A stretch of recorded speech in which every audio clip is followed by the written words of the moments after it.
Bueno, les quiero invitar a ver la siguiente imagen. Es una imagen de una pareja que desde luego están recién casados, es una boda. Quiero animarles, invitarles a que piensen por un momento qué les genera esa imagen. Y además, en una o dos palabras, ¿qué representa para ustedes una boda? Una boda. ¿Qué representa para ustedes una boda? Entonces, Un pacto. un pacto. Bien, un pacto. Amor, obvio. Amor. Un compromiso. Un compromiso. Muy bien. Renuncia. Renuncia. Ojo, muy bien. Unión. Unión. Seguridad. Seguridad. Amor. Amor. Proyecto. Proyecto. Nuevo proyecto, ¿cierto? Planes. Planes. Bien.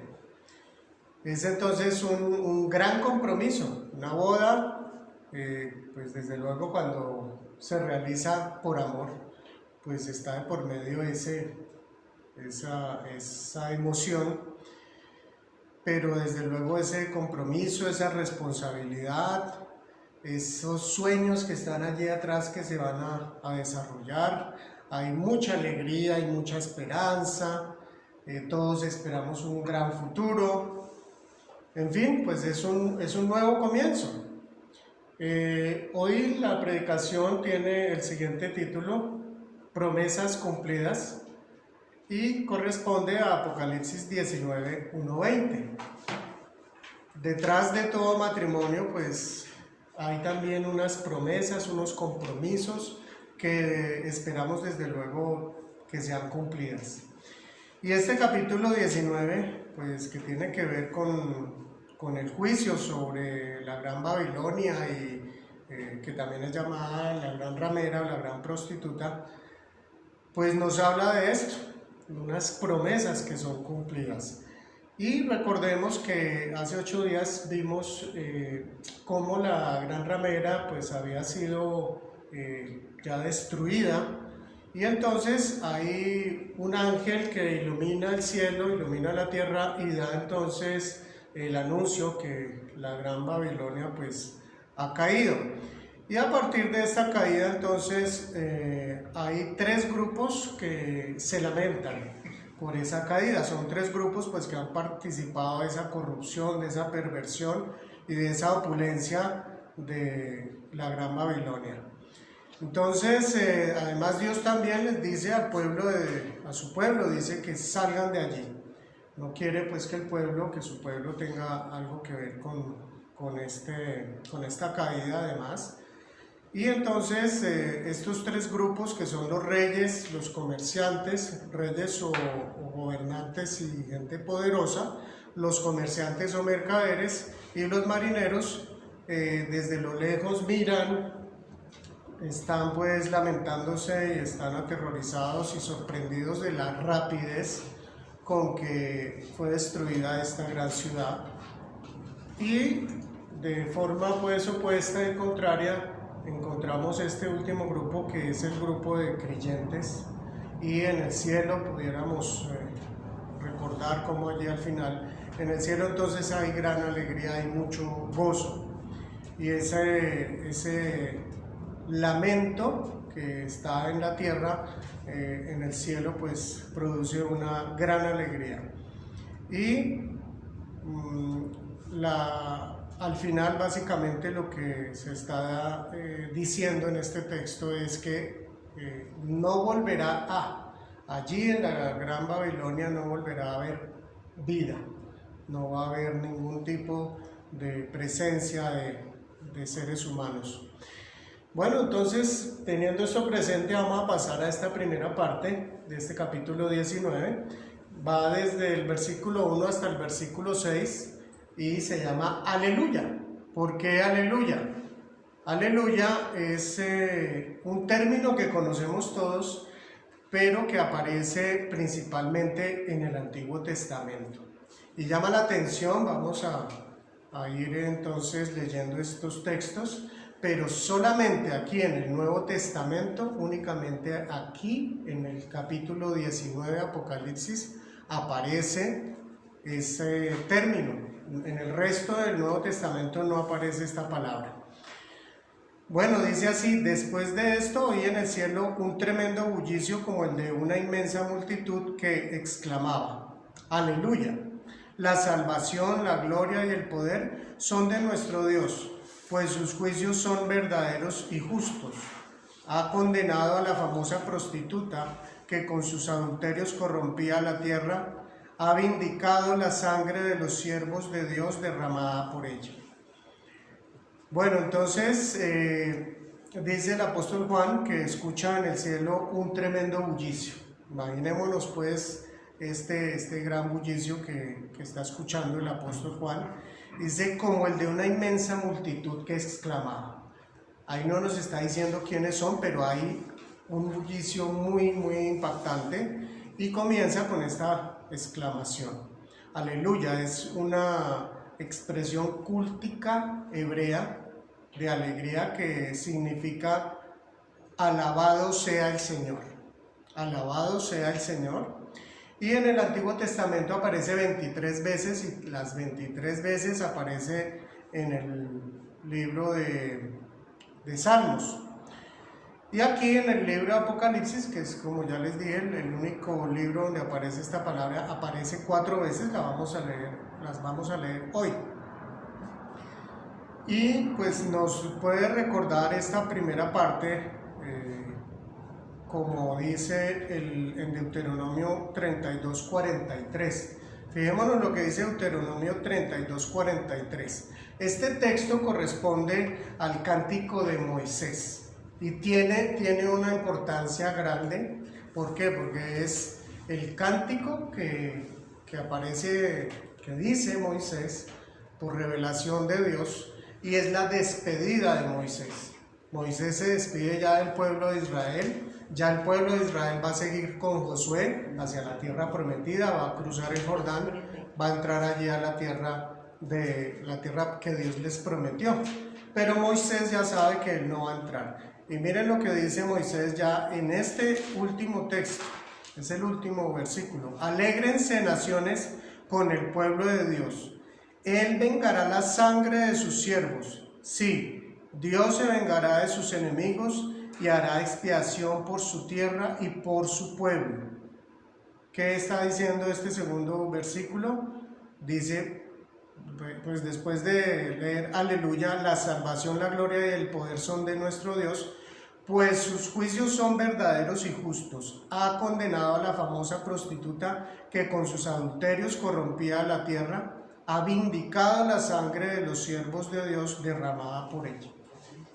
Tiene que ver entonces con esto que Moisés está dando a su pueblo ya en el momento de despedirse, y aparece esta palabra que de pronto no conocemos mucho, el término vindicado o vindicar. Vindicar tiene 3 significados. El primero es vengar. El segundo es defender. ¿Defender a quién? Al que se le haya injuriado o calumniado. Y el tercero es recuperar lo que le pertenece a alguien. En este caso dice que Dios pues ha vindicado la sangre de los siervos de él y la sangre que fue derramada por esta prostituta o por esta ramera o por la Gran Babilonia. Dios entonces está vengando esa sangre, Dios está defendiendo a los que fueron injuriados, los que fueron calumniados, y está recuperando entonces esa dignidad que le pertenece o le corresponde pues a su propio pueblo. Vemos entonces que Jesús, Dios mismo, pues quien es adorado en esta parte, está siendo adorado. ¿Por qué? ¿Por qué motivo? Primeramente está siendo adorado porque sus juicios son verdaderos y justos. Los juicios de Dios son verdaderos y justos. Y pues en segundo lugar por haber vengado la sangre de sus siervos, es decir, la sangre de los mártires. Recordemos también que allí en Deuteronomio 32, en este mismo cántico, pero antes en el versículo 35, dice así: mía es la venganza, dice el Señor. Mía es la venganza. Deuteronomio 32:35. Y también este texto vuelve a aparecer en Romanos 12:19, donde dice el apóstol Pablo, también desde luego guiado por el Espíritu Santo, le dice a los creyentes, nos dice a nosotros los creyentes: no tomen venganza, hermanos míos, sino dejen el castigo en las manos de Dios, porque está escrito: mía es la venganza, yo pagaré, dice el Señor. Entonces, el Señor nos está diciendo a nosotros: ustedes no deben de vengarse nunca, esperen que yo voy a tomar la venganza. Pero además tengamos presente, no es esa venganza como nosotros lo haríamos, porque venganza de por sí tiene como una connotación de cobrar con saña, cobrar un poquito más, pero realmente Dios no lo hace así, Dios lo hace de manera justa. Entonces, miremos que en este pasaje que estamos leyendo se está cumpliendo esta promesa y esto que está dicho por Dios miles de años atrás, ¿no? Ya desde Deuteronomio pues estaba esto dicho. Bien, entonces sigamos con nuestra lectura. Continúa pues así el verso 3. Y volvieron a exclamar: aleluya.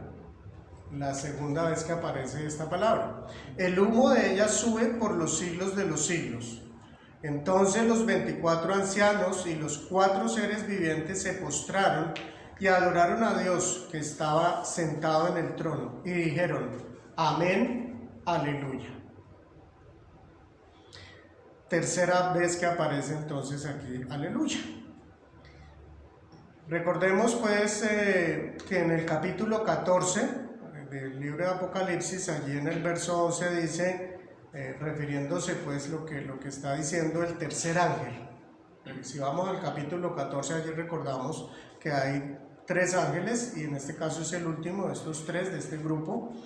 Dice que el humo de ese tormento sube por los siglos de los siglos. Esto es refiriéndose pues a la caída de la Gran Babilonia, y está diciendo que ese humo es el tormento que sube por los siglos de los siglos. Así que lo que nos está hablando aquí, que el humo de ella sube por los siglos de los siglos, está hablando del tormento de las personas que adoraron a la bestia y de las personas que además permitieron que les pusieran la marca de la bestia. Entonces se trata de ese castigo eterno que van a sufrir los adoradores de la bestia. Y en el verso 14, pues que nos está diciendo que los 24 ancianos y los 4 seres vivientes se postraron. Nuevamente aparecen estos personajes tan especiales que ya los veíamos desde el comienzo de este libro de Apocalipsis. Ellos entonces adoran postrados, lo hacen pues como habitualmente lo han hecho anteriormente, lo hacen postrados. Y vemos que Dios está en su trono. Dicen que están adorando a Dios que estaba sentado en su trono. Él está sentado en el trono, de hecho nunca Dios ha dejado su trono. Él ha estado entonces gobernando. Dios sigue gobernando el mundo. ¿Y qué dicen ellos? Dicen amén. Y enseguida aleluya. Pero recordemos que el amén significa así es. O sea, ratifico lo que el otro está diciendo o yo reafirmo esto que yo estoy diciendo. Cuando estos entonces dicen amén, están pues ratificando y además agregan ese aleluya por tercera vez, que es también adorar al Señor. Bueno, el verso 5 y el siguiente 5 y 6, pues ya esta última parte de esta primera parte de aleluya. Dice: y del trono salió una voz que decía: alaben ustedes a nuestro Dios, todos sus siervos, grandes y pequeños, que con reverente temor le sirven. Después oí voces como el rumor de una inmensa multitud, como el estruendo de una catarata y como el retumbar de potentes truenos que exclamaban: aleluya. La cuarta y última vez: ya ha comenzado a reinar el Señor, nuestro Dios Todopoderoso. Esa voz entonces, ¿qué es lo que está diciendo? Está invitando a todos los siervos de Dios a que le sigan adorando. En este caso, pues los siervos de Dios, todos los siervos de Dios, no servimos a Dios de cualquier manera, ¿cierto? ¿Qué es lo que dice aquí?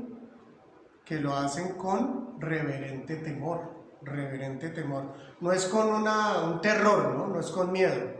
No es de cualquier manera, nos dirigimos a Dios de cualquier manera, no, es con un reverente temor que nos dirigimos a Él. Y en este verso 6 que está apareciendo por última vez el alabado sea el Señor, que está pues Dios siendo adorado de una manera muy especial por esa inmensa multitud, dice en este texto como el estruendo de una catarata y como el retumbar de potentes truenos, ¿no? Imaginemos ese sonido de muchas aguas sobre una inmensa catarata. Y es adorado aquí, ya a diferencia de la vez anterior, está siendo adorado. ¿Por qué? Porque ha comenzado a reinar, dice aquí. Ha comenzado a reinar. Desde luego entendemos, Dios ha estado gobernando, pero aquí ya ha caído la gran Babilonia, Él ya ha vengado la sangre de sus siervos, y entonces el gobierno del Señor es aún mayor, está entrando pues en plenitud. Recordemos el Salmo 93.1, allí del Salmo 93 en adelante, los siguientes 3, 4 salmos hablan de esto mismo. Dice, en este Salmo 93.1 dice, el Señor reina, revestido de esplendor. El Señor se ha revestido de grandeza y ha desplegado su poder. Ha establecido el mundo con firmeza, jamás será removido. Estos salmos entonces también están revelando parte pues de esto que va a suceder en el final de los tiempos. Bueno, pasemos ya a la segunda parte, que es llamada las bodas del Cordero. Un tema muy hermoso, un tema que a todos nos llama la atención, y dice así: alegrémonos y regocijémonos y démosle gloria. Ya ha llegado el día de las bodas del Cordero. Su novia se ha preparado y se le ha concedido vestirse de lino fino, limpio y resplandeciente. El lino fino representa las acciones justas de los santos. Encontramos entonces aquí continúa ese gran regocijo, pero es por lo visto mayor. Hay una gran alegría, dice alegrémonos y regocijémonos. Entonces celebremos y démosle gloria. ¿A quién se le va a dar gloria entonces? Desde luego al Señor. ¿Y por qué es entonces? Porque ha llegado el día de las bodas del Cordero. Aquí entonces está esta simbología que ya aparece incluso desde el Antiguo Testamento, que se refiere al pueblo de Dios, el pueblo de Dios, que es esa novia, incluso esa esposa de Dios. En el Nuevo Testamento esta simbología es entonces ya aplicada a la iglesia, y la iglesia aparece de dos maneras, como novia y como esposa. En 2 Corintios 11:2 dice, el celo que siento por ustedes proviene de Dios. Está hablando el apóstol Pablo a la iglesia de los Corintios y dice, el celo que siento por ustedes proviene de Dios, pues los tengo prometidos a un solo esposo, que es Cristo, para presentárselos como una virgen pura. Entonces aquí ya está hablando el apóstol en este sentido. Y también en Efesios 5, desde el 23 hasta el 32, no voy a leer sino únicamente el verso 25, donde el apóstol dice, esposos amen a sus esposas, así como Cristo amó a la iglesia y se entregó por ella. Bien, entonces este verso 8 que continúa, dice, y se le ha concedido, ¿qué se le ha concedido? Vestirse de lino fino, limpio y resplandeciente. ¿Quién le ha concedido eso a la iglesia? Dios, desde luego Dios. Dios le ha concedido a la iglesia vestirse de esta manera. Y además dice, ahí entre paréntesis hay una aclaración donde dice que el lino fino representa las acciones justas de los santos. ¿Cómo es la forma entonces de prepararse la iglesia y de vestirse de ese lino fino, limpio y resplandeciente? Pues es mediante esas acciones justas. Aquí valdría la pena entonces mirar un poco ese término de justo. Aquí corresponde pues el hecho de dar, de nosotros como creyentes, dar el testimonio del único que es justo. El único que es justo es Jesucristo. Jesucristo es el justo. La iglesia entonces se prepara con acciones justas, dando el testimonio de Jesús, compartiendo el Evangelio. Jesús entonces, que es quien dio el testimonio de Dios, incluso lo entregó su vida dando el testimonio de Dios. Nosotros también estamos llamados a dar ese testimonio. Dice que en el capítulo 17, verso 4, dice que estaba vestida de ropas púrpura y escarlata. ¿De quién está hablando aquí en el capítulo 17? De la Gran Babilonia, de la prostituta, de la ramera. Dice que ella estaba vestida con ropas púrpura y escarlata, y además estaba adornada de oro, piedras preciosas y perlas, y tenía en la mano una copa de oro. Eso, ¿se acuerdan bien? Bueno, es muy contrastante esa imagen de esa mujer con la imagen que ahora estamos viendo de la iglesia. Quiero invitarles a ver esta imagen que nos representa pues este momento, pero desde luego tengamos muy presente, es un simbolismo, ¿no? Y esa mujer que vemos ahí, que está pues muy con unas ropas muy hermosas, muy finas, resplandecientes, allá al fondo le está esperando Jesús. Esa persona, esa mujer representa a la iglesia, es decir, nosotros. Nosotros vamos entonces hacia esa nueva etapa de la vida, porque estamos hablando de las bodas. ¿Recuerdan la primera imagen que vimos? Esa primera imagen pues también nos ayuda a ubicarnos lo que significa esto que está sucediendo en el cielo. Es decir, que estamos entrando en esa nueva etapa de relacionamiento también. Esos nuevos sueños, esas metas que tenemos, esa fidelidad, ese compromiso, todo lo que tiene que ver con el hecho de una boda, pues aquí tiene que ver con nosotros y con el Señor Jesucristo. Entonces, tengamos esta imagen como claramente, seguramente no es esto así tal cual lo que va a suceder, sino seremos nosotros los que formamos parte de la iglesia de Cristo. Bien, vamos ahora a los siguientes versículos. El verso 9 dice: el ángel me dijo, escribe, dichosos los que han sido convidados a la cena de las bodas del Cordero. Y añadió, estas son las palabras verdaderas de Dios. El ángel le dice, no vaya a dejar pasar esto por alto, escriba esto. ¿Qué es lo que dice? Dichosos los que han sido convidados a la cena de las bodas del Cordero.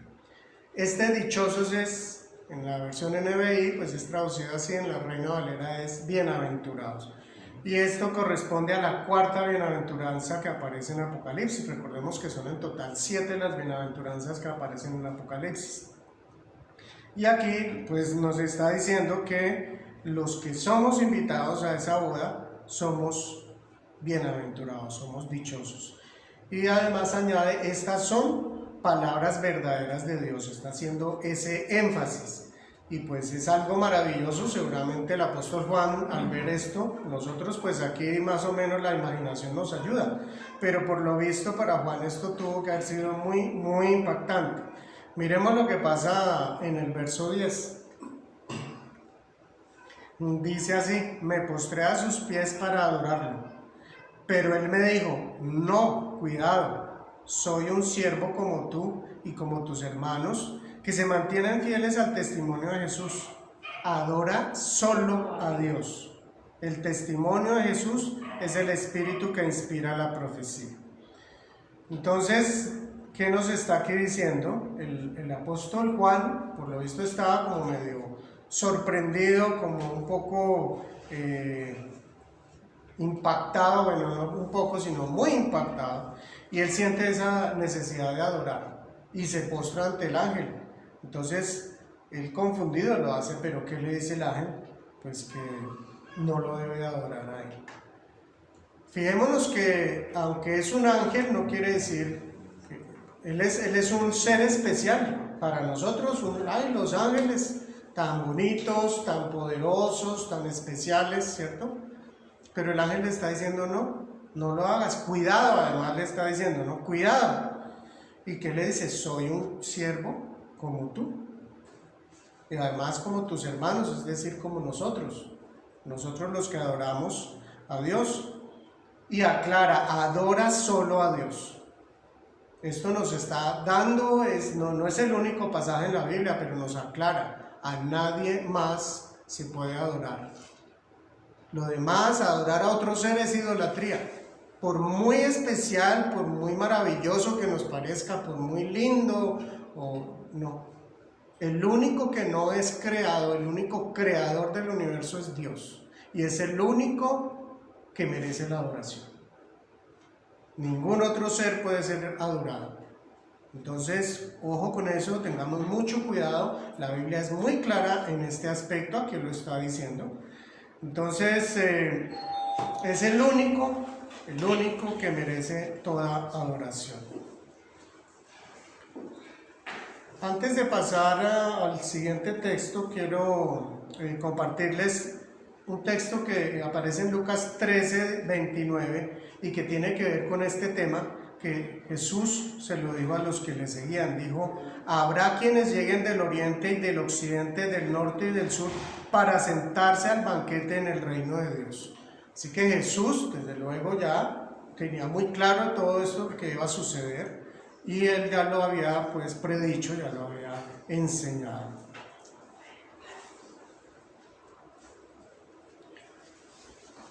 Dice entonces, terminando este verso, dice, el testimonio de Jesús es el espíritu que inspira la profecía. ¿Esto qué quiere decir? Pues básicamente Jesús, que dio el testimonio de Dios mismo hasta entregar su vida, Él es el centro del mensaje del Evangelio.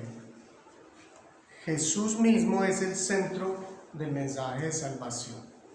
Como dice aquí, es el espíritu que inspira la profecía. Bien, pasemos al verso 11, siguientes versos 11, 12 y 13. Y fijémonos que aquí ya entramos a este tercer y último tema, que es el regreso de Cristo. El regreso de Cristo, y va desde este verso 11 hasta el final de este capítulo. Y estos versículos pues son muy ricos y vamos a ir hilando poco a poco. Dice este texto: luego vi el cielo abierto y apareció un caballo blanco. Su jinete se llamaba Fiel y Verdadero. Con justicia dicta sentencia y hace la guerra. Sus ojos resplandecen como llamas de fuego y muchas diademas ciñen su cabeza. Lleva escrito un nombre que nadie conoce sino solo él. Está vestido de un manto teñido en sangre y su nombre es el Verbo de Dios. Lo siguen los ejércitos del cielo, montados en caballos blancos y vestidos de lino fino, blanco y limpio. Este primer texto que nos está hablando pues de que alguien aparece en un caballo blanco. Ya el caballo blanco tiene un simbolismo, es un símbolo de poder, de autoridad, de victoria. Y entonces encontramos a partir de este momento, vamos a encontrar 4 títulos que se le dan a este que monta el caballo blanco y el cual no es nadie más sino Jesús, es Jesús. Y recibe entonces estos títulos. Dice el primero, su jinete se llama ¿cómo? Fiel y verdadero. Entonces ese es el primer texto y recordemos que este título ya se le había dado a Jesús empezando el capítulo 3 del libro de Apocalipsis, en el verso 14, dice así: esto dice el Amén, el testigo fiel y veraz, el soberano de la creación de Dios. Aquí está pues hablando de Jesús también, ¿no? Podemos entonces, si Él es el testigo fiel y verdadero, pues podemos estar completamente confiados, seguros y tranquilos en Jesús. Él nunca nos va a engañar, nunca nos va a mentir. Él es fiel y es verdadero, es veraz. Y dice el verso 12: sus ojos resplandecen como llamas de fuego. Esta parte, sus ojos resplandecen como llamas de fuego, ya también lo hemos encontrado anteriormente, tanto en el capítulo 1 como en el capítulo 2 de Apocalipsis. Dice en el 1:14, y sus ojos resplandecían como llama de fuego. Y en el 2:18 dice: esto dice el Hijo de Dios, el que tiene ojos que resplandecen como llamas de fuego. Y esto es cuando él va a dirigir la carta a Tiatira. Entonces, son títulos que a Jesús ya se le han dado, y aquí simplemente pues lo ratifican. Y dice entonces, ya para continuar, sus ojos hacen, dice, después de los ojos como llamas de fuego, dice, y muchas ¿qué? Diademas ciñen su cabeza. Muchas diademas ciñen su cabeza. Recordemos que aquí mismo en Apocalipsis aparecen dos personajes, uno es la bestia y otro es el dragón, que tienen también diademas. El dragón tiene 7 cabezas y tiene 10 cuernos, y tiene una diadema en cada cabeza, o sea que tiene en total 7 diademas. Y la bestia que es el mismo anticristo, tiene también 7 cabezas, pero tiene 10 cuernos, y las diademas que tiene las tiene en los cuernos, son 10 diademas. Entonces, si sumamos todas esas, nos dan ¿cuántas? Bien, 17 diademas. Pero ¿qué nos dice aquí de Jesús? ¿Tiene cuántas? Muchas. Tiene muchas diademas. Y pues nos está hablando entonces de autoridad. Y vamos a ver en un texto ahora, aquí inmediatamente adelante, que a Jesús le dan otro título, que es el de Rey de Reyes y Señor de Señores. Así que Jesús pues tiene todas las diademas posibles, porque Él es Dios, porque Él es soberano y Él es el que gobierna. Entonces está, bueno, y dice enseguida, después de que lleva esas diademas, muchas diademas que ciñen su cabeza, dice que lleva escrito un nombre. ¿Qué característica tiene ese nombre? Que Nadie lo conoce sino solo Él. Entonces este título pues que aparece, o ese nombre, ya es el tercero, pero solo lo conoce Él, ¿no?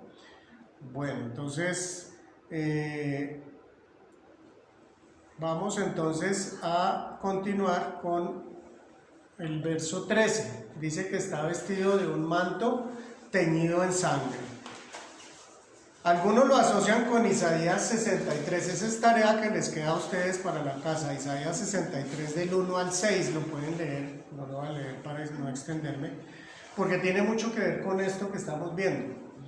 Pero parece que por el contexto no. Allí de qué nos habla de un personaje que llega con sus ropas ensangrentadas, ¿no?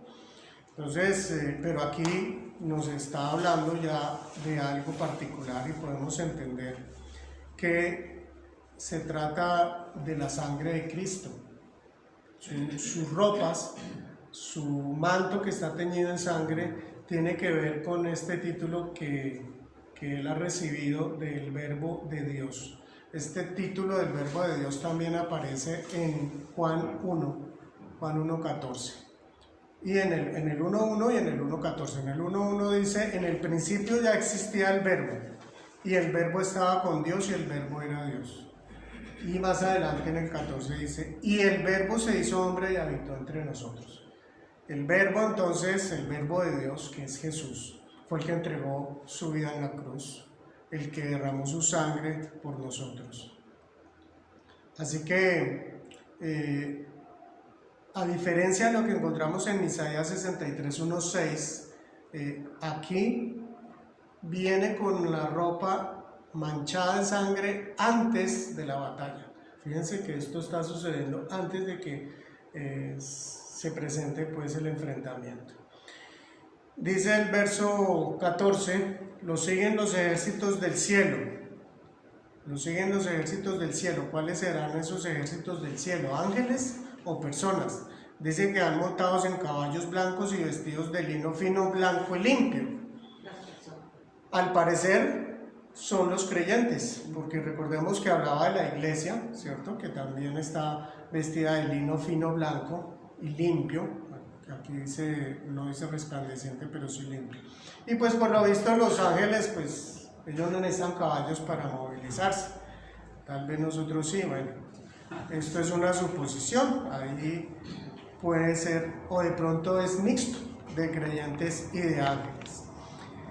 Bueno, pasemos al verso 15, dice, bueno, esta imagen que nos ayuda a recordar, a tener una idea. Hay algo que no se ve ahí, ¿no? Lo de los ojos, ¿cierto? Los ojos. Los ojos, ¿cómo son los ojos? De acuerdo a lo que vimos. Sí. Resplandecen como llamas de fuego, ¿no? No se ve.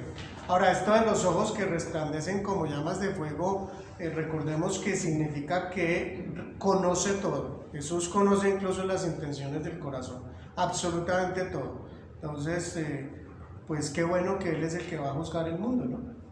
Porque mejor que Él no puede haber. Conoce incluso las intenciones del corazón. Bueno, entonces ahora sí pasemos a este... bueno, este es repetición del texto anterior. Entonces démosle otro clic. Dice así el verso 15: de su boca sale una espada afilada con la que herirá a las naciones. Los gobernará con puño de hierro. Él mismo exprime uvas en el lagar del furor del castigo que viene de Dios Todopoderoso. En su manto y sobre el muslo lleva escrito este nombre: Rey de Reyes y Señor de Señores. Este ya es entonces el último de los títulos que aparecen allí.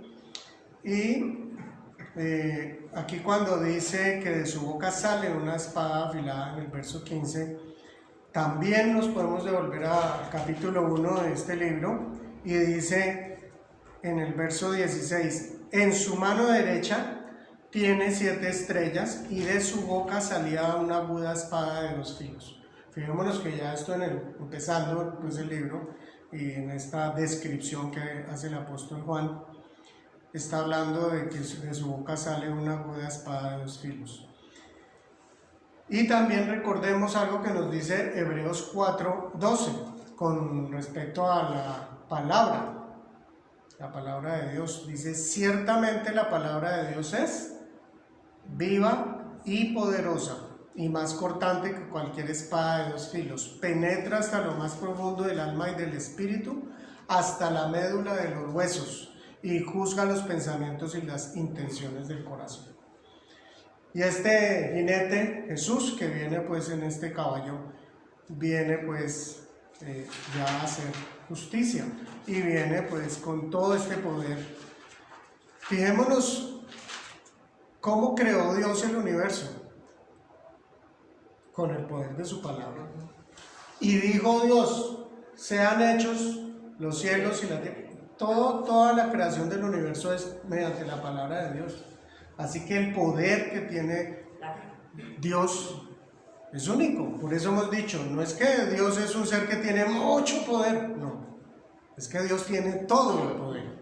A Él le pertenece el poder, el honor, la gloria, la alabanza. A Él le pertenece, porque solamente Él es Dios. Ningún otro ser que existe es como Dios. Todos los demás seres han sido creados.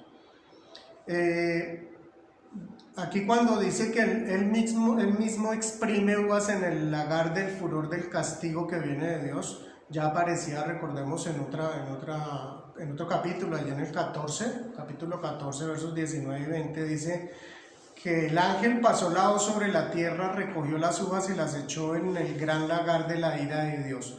las uvas fueron exprimidas fuera de la ciudad y del lagar salió sangre, la cual llegó hasta los frenos de los caballos en una extensión de 300 kilómetros.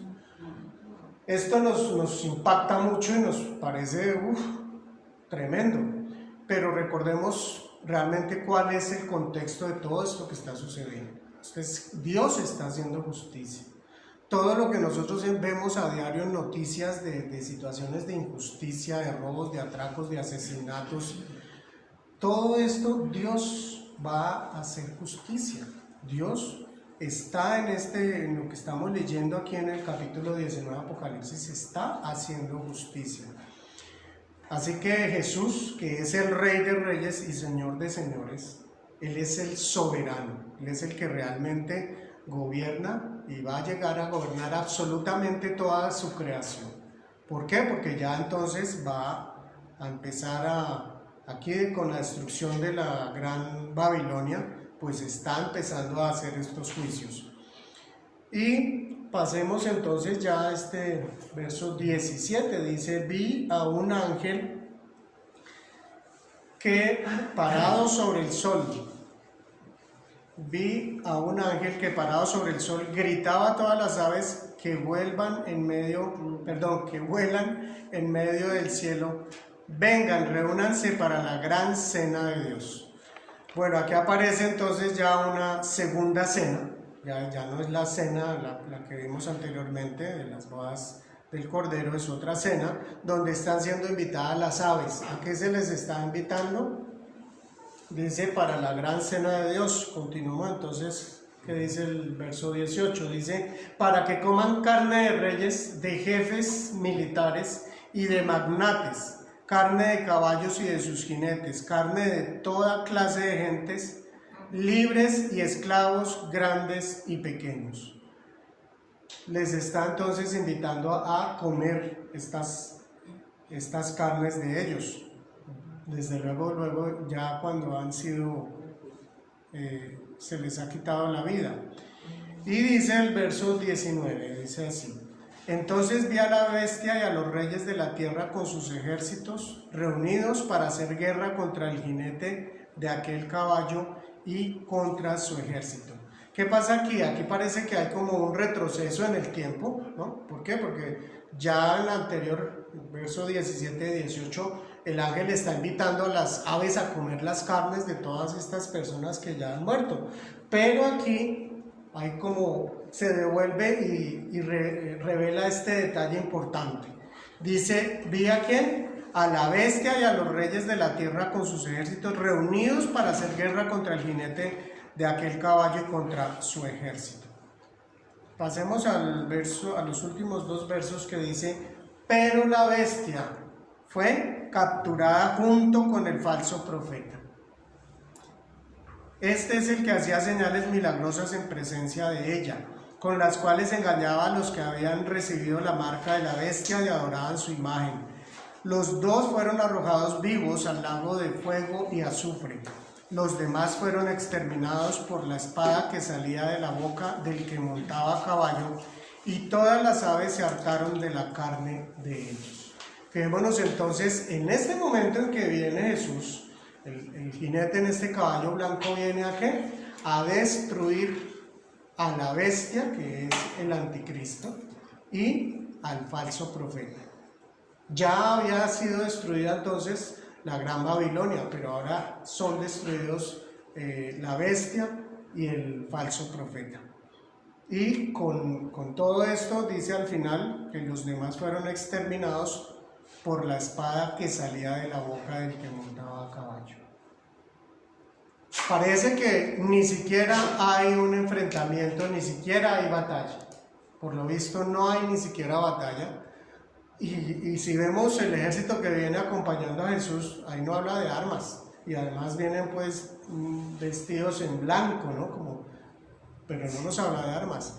Y Jesús, pues con su poder, con el poder de su boca, de la espada que sale de ella, es como destruye a estos enemigos pues de Dios. No es un exterminio aquí el que sucede. Recordemos que las personas mueren, pero ¿qué va a pasar después? Van a resucitar y todos iremos pues a ese juicio final, ¿no? Todos. Ellos desde luego también van a estar en ese juicio final. Bien, entonces miremos ya esta imagen que vimos al comienzo. Es una imagen que nos recuerda pues esa gran promesa que el Señor estará cumpliendo para su iglesia, esas bodas del Cordero y ese tiempo que empezaremos nosotros todos a compartir con Él, esa vida, esa nueva etapa de la vida eterna que compartiremos juntos con Él. Bien, estas conclusiones vamos entonces a mirar. La primera dice así: la alabanza es una de las actividades importantes en el cielo, y por eso aparece esta palabra aleluya, que significa que adoremos a Dios. Yo les animo a que en el tiempo que podamos tener de adorar a Dios, pues lo hagamos. Es un tiempo especial en el que nosotros somos fortalecidos, es un tiempo único, y pues aprovechémoslo desde ya, porque vamos a estar en la eternidad también adorando al Señor. Será una de las actividades más importantes.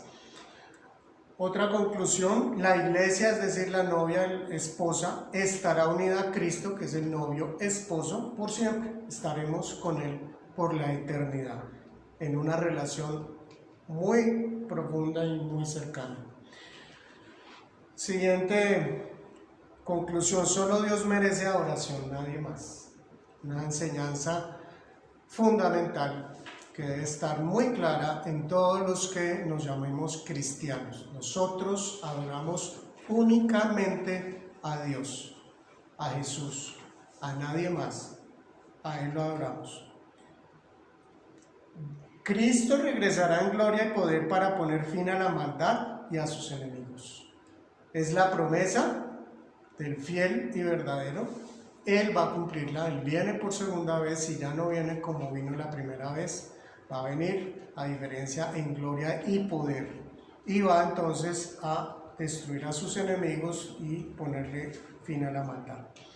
Por último, si bien no son las únicas conclusiones, debemos de tener presente este último aspecto: confiemos en Jesús, Él es fiel y verdadero. Confiemos en Jesús. En Él podemos confiar. Todo lo que Él ha dicho se cumplirá. Absolutamente nada quedará sin cumplirse. Así que damos gracias al Señor por su palabra, que nos recuerda, nos enseña, nos anima. Este es el final realmente, ya de los tiempos como nosotros los hemos conocido. Vamos entonces a continuar con nuestro estudio. La próxima semana ya nos quedan solamente 3 capítulos, entonces vamos a continuar, y les invito a que nos pongamos en pie y oremos.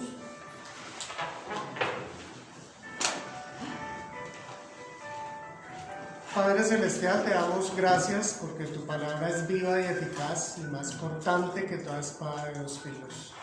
Gracias, Señor, porque tú a través de ella tocas nuestros corazones, tocas lo más profundo de nuestro ser. Gracias, Señor. Bendecimos y exaltamos tu nombre, y te rogamos, Señor, que todo lo que hoy hemos aprendido quede en lo más profundo de nuestro ser y de nuestro corazón, y sea también motivo de alegría y de gozo en medio de las dificultades que tenemos en esta vida. En Cristo Jesús. Amén.